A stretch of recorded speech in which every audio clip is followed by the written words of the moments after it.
Sentimos a frustração que senti na manhã do Natal de 1964.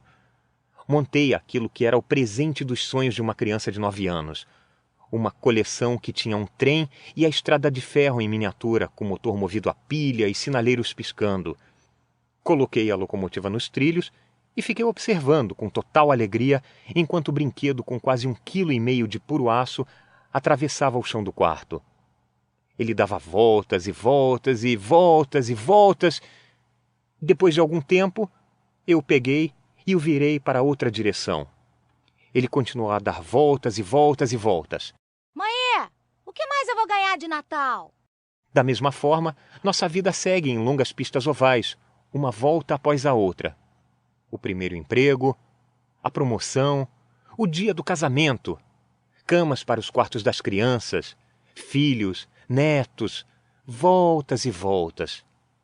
Tem mais alguma coisa? Nossa insatisfação se junta ao desapontamento e dá à luz alguns filhos rebeldes. Alcoolismo, desejos de usar o poder, semanas de trabalho de 80 horas, mergulhar de cabeça em perversões sexuais, tudo isso não passa de anseios mal disfarçados pelo Éden. Desejamos restaurar o que Adão perdeu. Como alguém disse certa vez, o homem que bate à porta de um bordel está à procura de Deus. Onde e quando o bordel frustra, Jesus entra em cena com um convite a uma nova conexão. É só buscar nas Escrituras.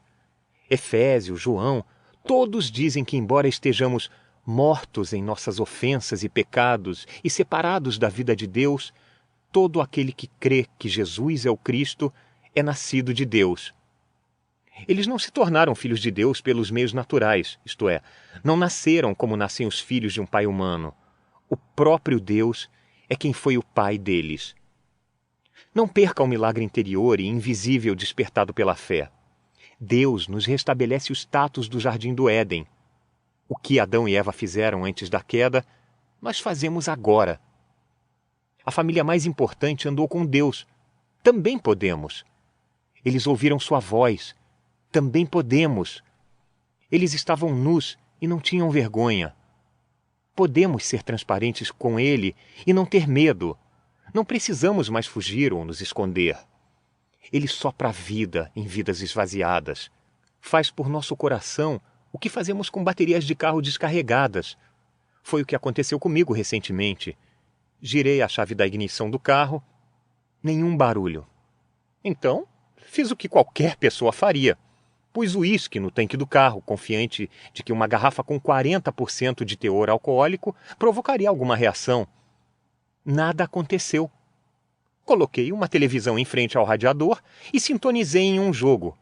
Uma boa disputa estimula a célula mais nativa, certo? Não desta vez.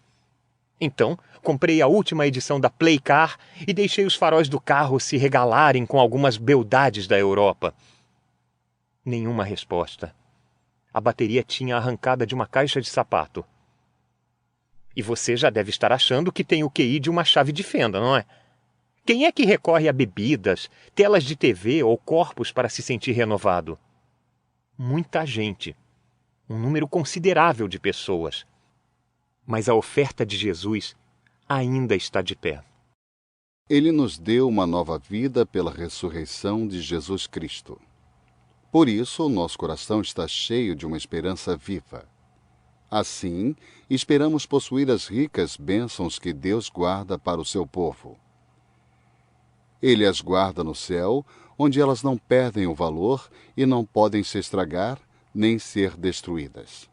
Primeira Epístola de Pedro, capítulo 1, versículos 3 e 4. Outros oferecem vida, mas ninguém se oferece para fazer o que Jesus faz, conectar-nos novamente ao seu poder. Mas como podemos confiar? Como ter a certeza de que Jesus sabe do que está falando? A resposta básica, segundo seus principais seguidores, é o túmulo vazio. Você ouviu bem o que diz a Epístola de Pedro? Tudo bem, eu repito. Ele nos deu uma nova vida pela ressurreição de Jesus Cristo. Em resumo, foi a sepultura interrompida que convenceu os cristãos inexperientes a lançarem sua sorte sobre Cristo. Apareceu a Pedro e depois aos 12 apóstolos. Depois apareceu, de uma só vez, a mais de 500 seguidores. Primeira Epístola aos Coríntios, capítulo 15, versículos 5 e 6. Jesus realmente pode substituir a morte pela vida? Ele fez um trabalho convincente consigo mesmo. Podemos confiar nele porque ele esteve lá. Em uma viagem à China, passei pela Praça da Paz Celestial em um ônibus cheio de turistas ocidentais. Tentamos relembrar as causas e as consequências da revolta. Nosso conhecimento de história era embaraçoso. Um mencionou uma data, o outro uma data completamente diferente. Uma pessoa lembrou-se de um determinado número de mortos, outra discordou. Durante todo aquele tempo, nossa intérprete permaneceu calada. Por fim, um de nós perguntou a ela se ela se lembrava de alguma coisa sobre a revolta na praça. Sua resposta foi séria. Sim, eu me lembro, porque eu estive lá. Ficamos em silêncio enquanto ela relembrava o derramamento de sangue e a opressão. Ouvimos com a máxima concentração, porque ela esteve lá.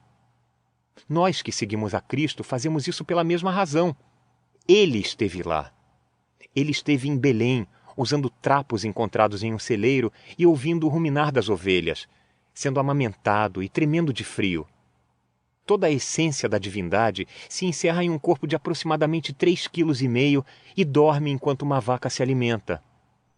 Milhões que sentem calafrios por terem os bolsos vazios ou temores de uma mudança repentina se voltam para Cristo.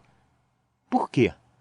Porque ele esteve lá. Ele esteve em Nazaré, onde cumpriu prazos e pagou contas. Ele esteve na Galiléia, onde recrutou seus repórteres e separou os Ele briguentos. esteve em Jerusalém, onde ignorou críticas e se posicionou contra os céticos. Temos nossas Nazarés também, cobranças e datas de vencimento. Jesus não foi o último a formar uma equipe. Acusadores não desapareceram com o Templo de Jerusalém. Por que procurar a ajuda de Jesus em meio aos desafios que você tem? Porque ele esteve lá. Ele esteve em Nazaré, na Galiléia e em Jerusalém, mas, sobretudo, ele esteve no túmulo. Não como um visitante, mas como um cadáver. Foi enterrado entre os cadáveres, contado entre os mortos.